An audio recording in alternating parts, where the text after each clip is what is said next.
tym odcinku opowiem wam i przedstawię bardzo dobrą informację, bo będą wielkie zmiany, jeżeli chodzi o Diamond Mine. Jak wiemy, już parę razy było zbuffowane, wzmacniane te tutaj diamenty w tym free-to-play niby update'cie, który spotkał się z wielką krytyką graczy oczywiście, no pamiętacie, dużo osób to krytykuje, chociaż i tak na razie nie jest aż tak źle, po 20 000 się zarabia tutaj nawet tych diamentów, ale słuchajcie, Preston odpowiedział, coś takiego wrzucił na Twittera, oczywiście nowe pluszaki, nowe tytaniki się pojawiły w sklepie i on tu napisał, że przyjrzymy się jeszcze wzmocnieniu kopalni diamentów. Spędziłem wczoraj trochę czasu grając to i zgadzam się, że potrzebujemy więcej skoku, czyli po prostu soku tutaj jest napisane, czyli more juicier, to znaczy, że będą jeszcze bardziej takie, wiecie, słodsze. To taka fraza jest po prostu z angielskiego, że będzie coś o wiele lepsze. Także szykuje się bardzo fajna rzecz. Jeżeli diamenty będą jeszcze bardziej wyboostowane, to będzie mega spoko. Już teraz można kilkadziesiąt milionów sobie zgarnąć. Tutaj oczywiście nie jest to jeszcze tak zbyt optymalne. Już wczoraj wam mówiłem, że wymaga to poprawy i wielu testów, ale myślę, że z biegiem czasu Preston w końcu wprowadzą tutaj te aktualizacje, wyprowadzą na nogi.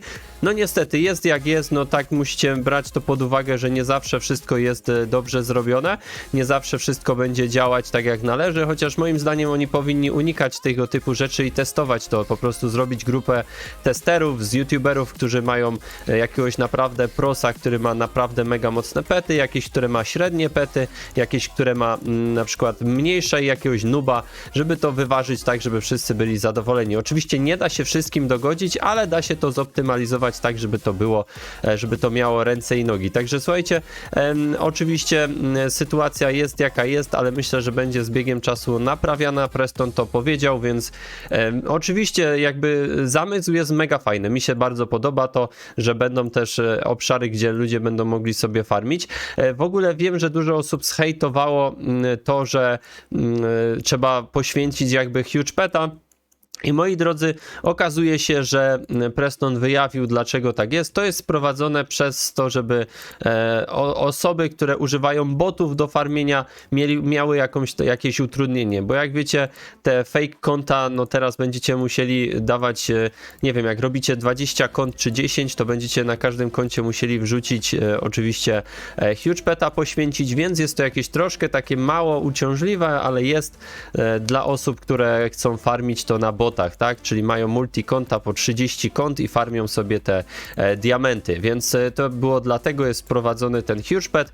Jeżeli oni znajdą jakiś inny sposób, który sprawi, że będzie bardziej uciążliwe to, żeby tworzyć boty i farmić sobie diamenty, to oczywiście wprowadzą to. Musicie pamiętać, że boty są uciążliwe też i też psują rozgrywkę, ponieważ będą, wiecie, jak macie kilkadziesiąt kont, które dropią diamenty i jeżeli tu będzie naprawdę się opłacało dropić, to ceny pójdą bardzo do góry petów i więc wy stracicie, bo zawsze osoby, które będą używać 30 kont, będą miały zawsze przewagę nad tym graczem, który gra tylko na jednym koncie. Pamiętajcie sobie o tym, więc też nie warto tak, wiecie, aż tak demonizować Prestona.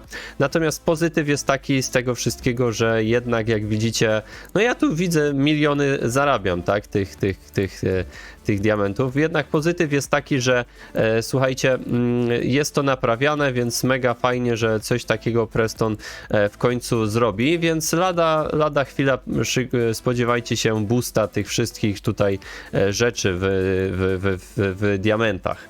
Dodatkowo Preston wspomniał, że pamiętacie, bo prowadzili boosty, które były do kupienia tylko za robuxy, 3 razy więcej diamentów się zdobywało, potem to usunęli, bo stwierdzili, że to jest zbyt pay to win i ja się z tym zgadzam. Natomiast to prawdopodobnie powróci, może w innej formie, natomiast na pewno będzie to bardziej free to play, czyli gracze, którzy nie wydadzą robuxów, również będą mogli jakoś sobie zdobyć te peciki, te boosty, więc fajnie, być może to będzie leciało z Dakera, być może jakoś inaczej, natomiast będzie taka możliwość, także to jest taki pozytyw i mam nadzieję, że z tym miłym akcentem wam rozpocząłem dzień dobrze. Także dziękuję i do zobaczenia. YouTube jakimś cudem polecił ten film tobie, więc kliknij w niego, obejrzyj koniecznie, bo jak poleca, to musisz, nie? To film ode mnie, jak chcesz więcej, to klikaj. No klikaj.